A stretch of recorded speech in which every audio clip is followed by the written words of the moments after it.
Hello,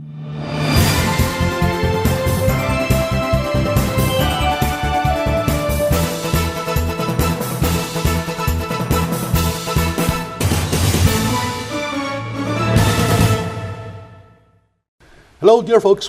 Once again, welcome back to the Jack the Square, Jack the Square, and it's a watchdog show of LA City.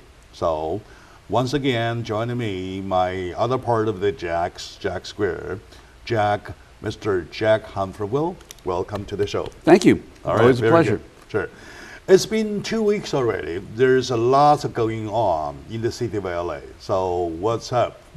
I heard. Oh, by the way, we owe our audience an answer or follow up about last time we talked about the LADWP, their rate increase. So is there any follow up of that? Well, there is. Actually, nothing happened. Nothing happened. The mayor was supposed to announce that he wanted to review the rates with obviously an idea of increasing them by about 5 to 8% a year over the next 5 years. 25 to 45%.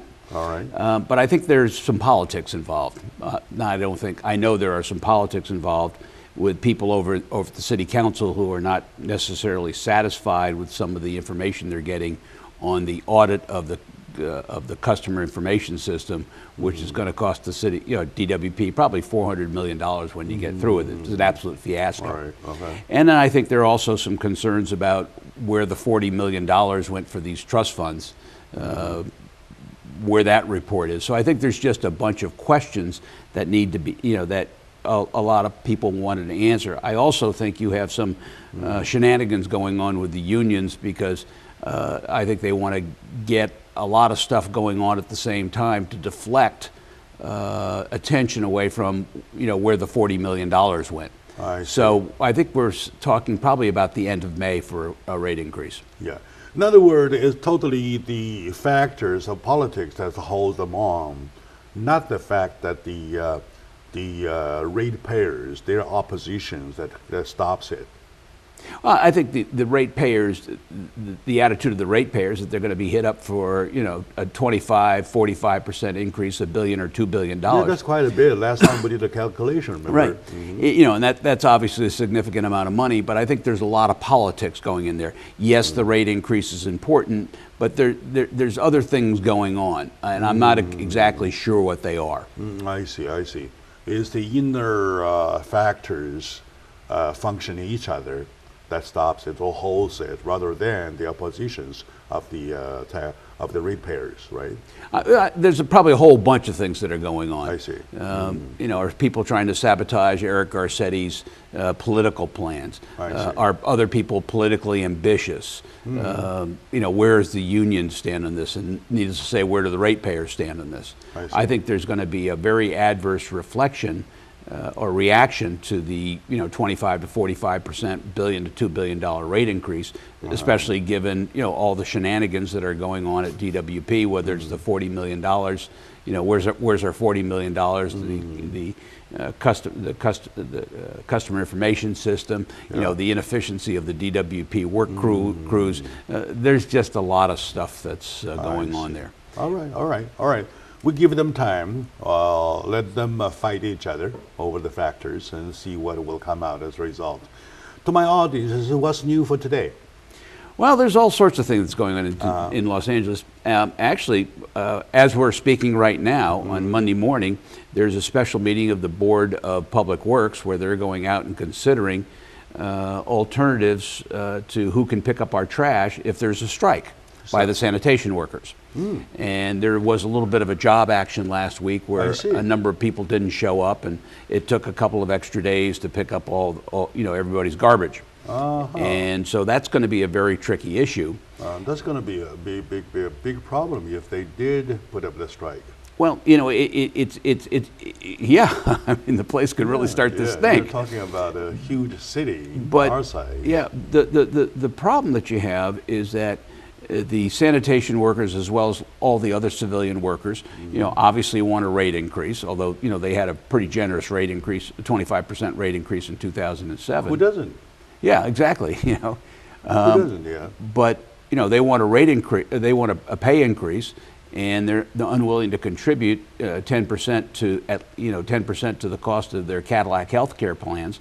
Yet on the other hand, the city doesn't have any money. The city's broke. I mean, they're projecting a huge deficit next year, and over the next 4 years, I think the cumulative deficit's $700 million. I mean, that's real money. You're saying that as we speak right now, there's a meeting, a special meeting that's going, that's exactly taking place. Yes, that's my understanding. I see.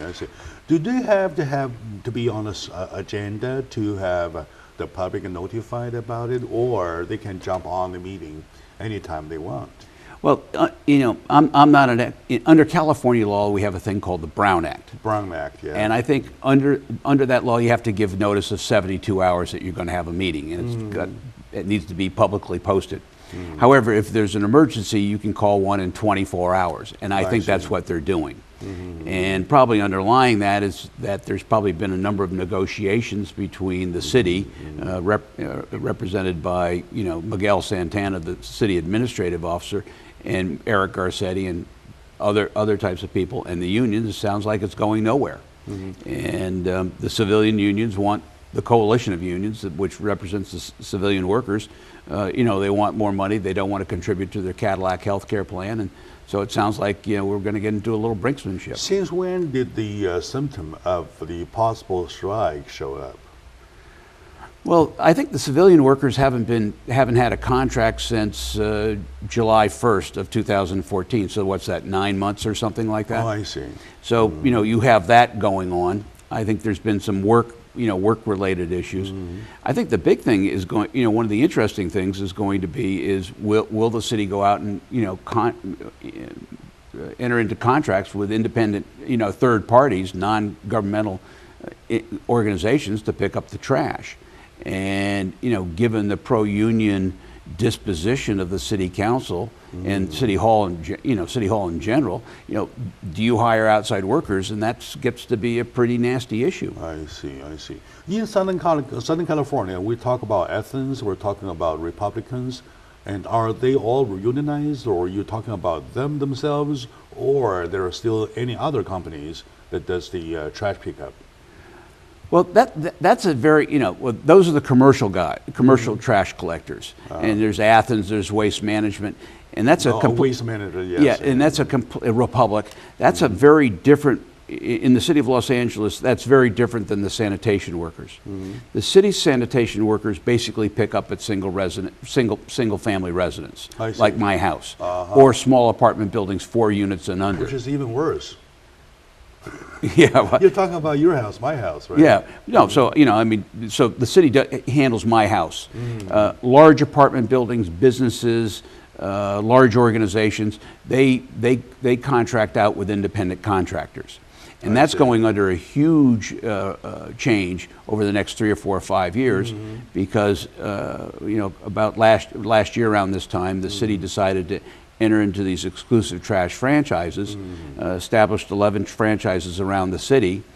And from my perspective, that's going to be a disaster, in that it's going to increase rates probably, to all these people by, $100–200 million over the next few years. All right. To your knowledge, Jack, or to your prediction, where does the meeting will be heading? Either to satisfy the request of the union, or try to pick up a plan B. Plan B. In case they did put up the strike, who will take care of the trash, like your house, my house, like that kind. So, to which direction does the meeting seem to go? I don't know. I really don't know. I think it's a very tricky issue.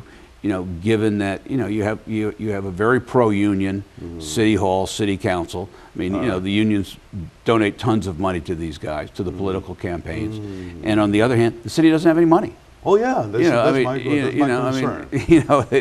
That's everybody is concerned, right? And on the other hand, the city.